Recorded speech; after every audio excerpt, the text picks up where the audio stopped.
आज आम्ही V-I company जी आहे वोडाफोन आयडिया यांच्यातर्फे काही जॉब्स होते अवेलेबल असं आम्हाला माहिती मिळाली होती. तर त्याचा एक फेअरचं आयोजन आम्ही केलेलं आहे. ते कंपनीचे काही जे जबाबदार व्यक्ती इकडे आलेले आहे आणि ते स्टुडंट्सचा इंटरव्ह्यू घेत आहे. अ, प्रतिसाद चांगला आहे कारण की एकच कंपनी आहे आता सध्या. तर ते त्यांच्याकडे जे काही 50-60 जे काही वेकन्सी आहे तर त्याप्रमाणे आम्ही लोकांमध्ये अवेअरनेस सुद्धा क्रिएट केली होती की भाई अशी जॉब्स आहे. त्यामध्ये 12वी पास स्टुडंट्ससाठी हे संधी आहे आणि बिलो 32 त्यांचं जे क्रायटेरिया आहे की ते कॅन्डिडेट जे आहे ते 12वी पास पाहिजे आणि 32 वर्षाच्या खाली त्याची वय पाहिजे. त्यांना बेसिक ते 10,000 रुपये देणार आहे सॅलरी आणि 2,000 रुपये त्यांना पेट्रोल अलाउन्स म्हणून भेटणार आहे. त्यांना पोस्टपेड जे कनेक्शन्स आहे त्याची मार्केटिंग करायची आहे.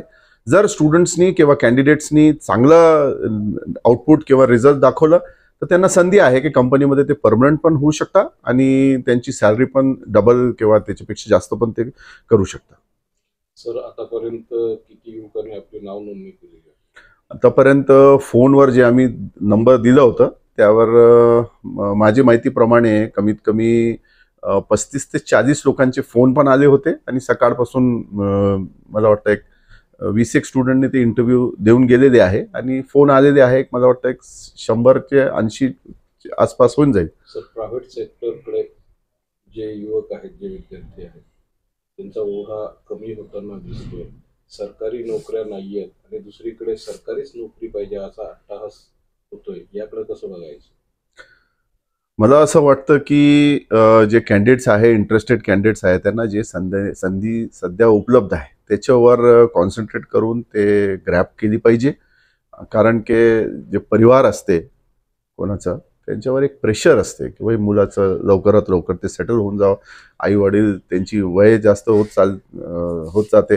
त्यामुळे माझं असं हे राहील की जे सध्या संधी अवेलेबल आहे त्याला ग्रॅब करून पुढचे आपण प्रयत्न चालू ठेवू शकतो. त्याच्यामध्ये आता गव्हर्नमेंटचं तर फेलियर आहेच, सगळे पाहत आहे की गव्हर्नमेंट जॉब्स ते अवेलेबल करून देऊ शकले आणि प्रायव्हेट सेक्टरमध्ये पण माहितीप्रमाणे जॉब्स आहे पण एक म्हणजे ब्रिज सारखं काही जे काम केलं पाहिजे पॉलिटिशियन्सने ते न केल्यामुळे हे जॉब्स आपल्या लोकांना अवेलेबल होत नाही.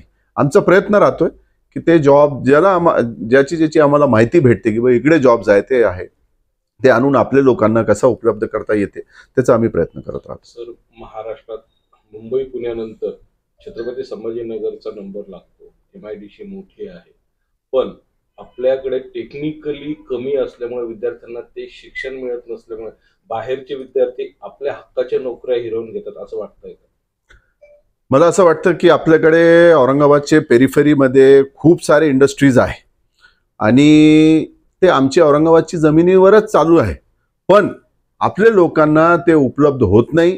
आपल्याकडे टॅलेंट आहे पण आपल्या लोकांना तो म्हणजे कसं उपलब्ध करता येते त्याची काळजी सगळे पॉलिटिशियन्सनी घेतली पाहिजे. निवडणुकीमध्ये पण मी पाहिलं की फक्त आणि फक्त जातीचा धर्माचा याच्यावरच सगळ्यांचे द्वेषाचा राजकारण चाललं. जे काही प्रचार होता ते त्याच्यावर चालू होता. कोणीही एज्युकेशनवर किंवा एम्प्लॉयमेंटवर चर्चा केली नाही, बेसिक इन्फ्रास्ट्रक्चरवर चर्चा केली नाही, बिझनेस इकॉनॉमी ट्रेड कसं वाढवता येते त्याच्यावर चर्चा केली नाही. फक्त आणि फक्त द्वेषाचा आणि धर्माचा राजकारण चालू होता. सर इथल्या ज्या कंपन्या आहेत बऱ्याचशा बाहेर गुजरातमध्ये वगैरे गेल्या त्याच्याविषयी काही सांगता येईल? 100% अगोदर जे पॉलिटिशियन्स होते त्यांचा प्रयत्न होता की कसं उद्योग जे धंदे आहे ते आपल्या महाराष्ट्रामध्ये आपण कसं आणू शकतो. पण आताचे जे पॉलिटिशियन्स आहे ते मला असं वाटतं की केंद्रचे समोर नतमस्तक झालेले आहे आणि जे पॉवर सेंटर आहे ते गुजरात असल्यामुळे ते सगळे कंपन्या गुजरातला जात आहे. माझे नेता राहिलेले आहे आणि राहणार आहे विलासराव देशमुख साहेब. त्यांच्या नेहमी हे प्रयत्न होतं की आपल्या महाराष्ट्रामध्ये कसं जास्तीत जास्त आपण एम्प्लॉयमेंट आणू शकतो, आपण उद्योग आणू शकतो. तर आपण पाहिलं असेल की विलासराव देशमुख साहेबांच्या काळात सर्वात जास्त जे इंडस्ट्रीज होती ते आपल्या महाराष्ट्रात आली आणि महाराष्ट्र हे प्रगतीचे मार्गावर प्रथम होता. पण त्याच्यानंतर आत्ताची जी लिडरशिप आहे त्यांना हे गोष्टीची काही फिकर नाही. त्यांना फक्त एकच आहे आपली कुर्सी कशी टिकली पाहिजे. आज आपण मुख्यमंत्री आहे, उद्या आपण उपमुख्यमंत्री होऊन जाऊ, आज उपमुख्यमंत्री आहे, उद्या उपमुख्यमंत्री होऊन जाऊ. म्हणजे त्यांचा खेळ चालू आहे, ह्या कुर्सीवरून त्या कुर्सीवर, आज या पक्षात आहे, उद्या त्या पक्षात जाऊ आणि मला काहीतरी भेटायला पाहिजे, नाही भेटला तर मी इकडे नाही इकडे चाललं जाऊ. लोक कपड्यासारखे पक्ष बदलू लागले, विचारधारा बदलू लागले. पण मला असं वाटतं की विचारधारा आणि पक्ष आणि लोकांची जे काही म्हणजे मूळ प्रश्न आहे ते आपली प्राथमिकता असली पाहिजे. पण दुर्भाग्यवश महाराष्ट्रामध्ये हे सर्व गोष्ट आम्हाला संपून सपवते आहे असं पाहायला भेटतं. सर, आपण स्वतः राजकीय क्षेत्राशी रिलेटेड आहात, एका पक्षाचे आपण शहराध्यक्ष राहिलेले, नुकत्याच विधानसभेच्या निवडणुका पार पडल्या, कटिंगे बटिंगे 50 खोके यासारख्या वेगवेगळ्या घोषणा होत्या. राजकारण बदलतंय का? कारण की स्थानिक प्रश्नांना बगल देण्यात आलं. तुम्ही स्वतः उमेदवार होता, तुम्ही जर सोडला, बाकी कोणी स्थानिक प्रश्नांना घेतलं नाही, स्थानिक प्रश्नावर कोणी भांडलं नाही, कोणी बोललं नाही. काय वाटतंय, ट्रेड बदलतोय का मूळ प्रश्नांना बगल दिला जातोय? काय वाटतं? मला असं वाटतंय की आता फक्त आणि फक्त जातीचा, धर्माचा, द्वेषाचा राजकारण चालू आहे. एक पोस्ट मी पाहिला होता सोशल मीडियावर आणि ते शेअर पण केलं होतं की आता जे आपले उपमुख्यमंत्री झाले तर त्यांच्याबद्दल एक थोडासा व्यंग होता की मैं तो बटा नहीं फिर भी काट दिया गया. तर त्यांच्याबद्दलच लोकांमध्ये एक जोक सारखे झालेले हे सगळे नेता लोक.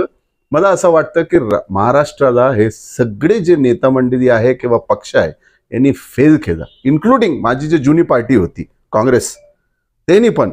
म्हणजे कोणीही विचारधारावर नाही. आज तुम्ही पाहत आहे की 2.5 वर्षापासून माझा संघर्ष चालू आहे.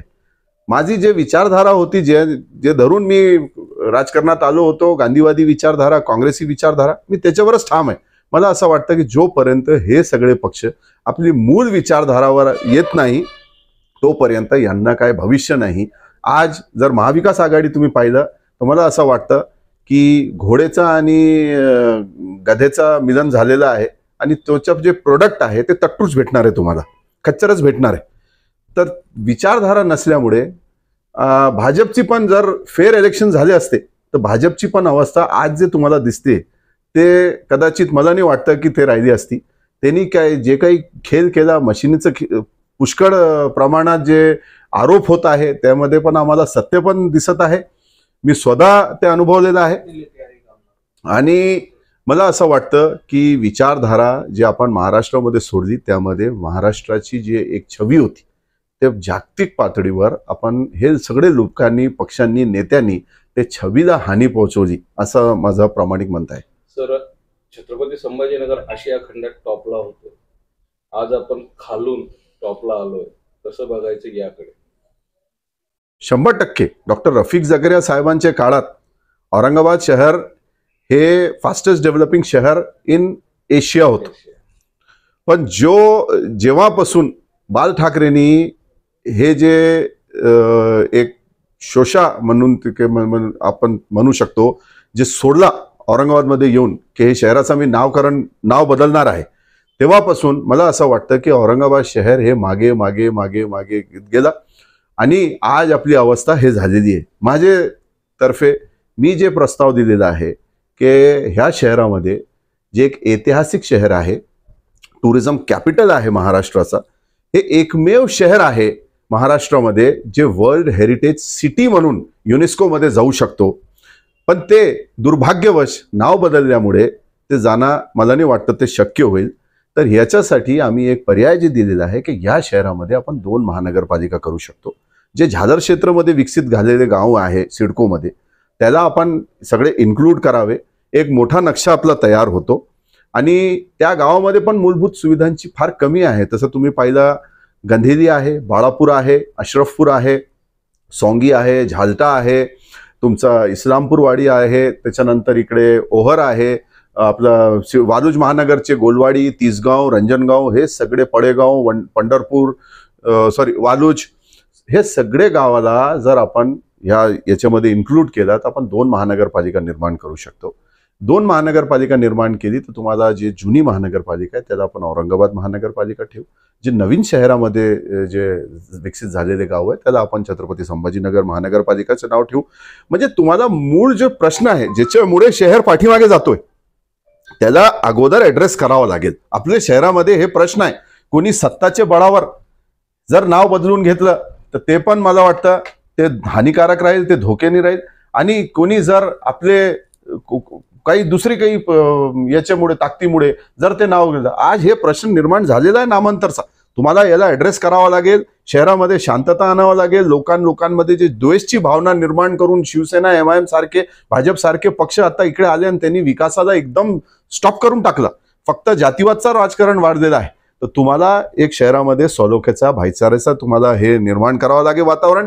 त्याच्यानंतर पुन्हा जे डॉक्टर रफिक झकारिया साहेबांनी जे काम केले होते त्याला आपण चालना देऊ शकतो की औरंगाबादला पुन्हा आपण कसा इंडस्ट्रीजच्या मार्गावर, क्लस्टर्सच्या मार्गावर, एज्युकेशनच्या मार्गावर, IT च्या मार्गावर आणि आपलं टुरिझमचं फार मोठा आपल्याकडे हे पोटेन्शियल आहे याच्या मार्गावर आणि आपल्याकडे जे उपलब्ध आहे बिझनेसेस, कॉटेज इंडस्ट्री आहे, टेक्स्टाईल इंडस्ट्री आहे, हँडलूम्स आहे, हँडीक्राफ्ट्स आहे, हे सगळ्यांना आपण कसं वाढून शहराला पुन्हा Asia fastest developing city in Asia किंवा याच्यावर मानकवर घेऊन जाऊ शकतो. मला असं वाटतं की हे प्रश्नाला तुम्हाला अगोदर सोडवावं लागेल. जोपर्यंत तुम्ही हे सोडत नाही तोपर्यंत ह्या शहरामध्ये फक्त आणि फक्त जातीवादचं आणि धर्माचं राजकारण राहील. सर, युवकांना काय आवाहन करणार? युवकांना एकच आवाहन करेल की तुम्ही खूप शिकवा. तुम्ही व्हॉट्सअप युनिव्हर्सिटीपेक्षा जे पुस्तकामध्ये जे लिहिलेलं आहे मोठे मोठे लेखकांनी, मोठे मोठे ग्रंथकारांनी, ते वाचा. कम्पॅरेटिव्ह स्टडी पण करा. आज व्हॉट्सअप युनिव्हर्सिटीमध्ये आपण पाहतो आहे की एका धर्माचे बद्दल काहीतरी खोटा पसरलेला जातो, दुसऱ्या धर्माबद्दल काहीतरी खोटा पसरलेला जातो. तर तुम्ही कम्पॅरेटिव्ह स्टडी करा. जर ते हिंदू समाजाचे आहे तर त्यांनी इस्लाम धर्माची प्रॉपर माहिती लोक, जे ऑथेंटिक लोक आहेत त्यांच्याकडनं घेतली पाहिजे. जे आपले हिंदू मुस्लिम भाई आहेत त्यांनी हिंदू धर्माची प्रॉपर माहिती घेतली पाहिजे. आपल्याला एकमेकांच्या धर्मामध्ये काय आहे ते शिकण्यामध्ये काही प्रॉब्लेम नाही. आपण ते माहिती घेतली पाहिजे. एकमेकांची संवाद साधा.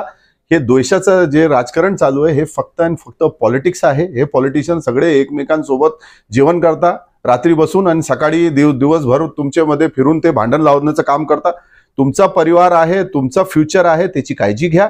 शहराला आपल्याला देशाचे मानकावर किंवा इंटरनॅशनल मानकावर आपल्याला पुढे घेऊन जायचं आहे. या शहराचा जुना एक इतिहास राहिलेला आहे. आपण सगळे मिळून प्रयत्न करू आणि शहराला कसं आगे वळवता येते आपण ते प्रयत्न करू. धन्यवाद सर.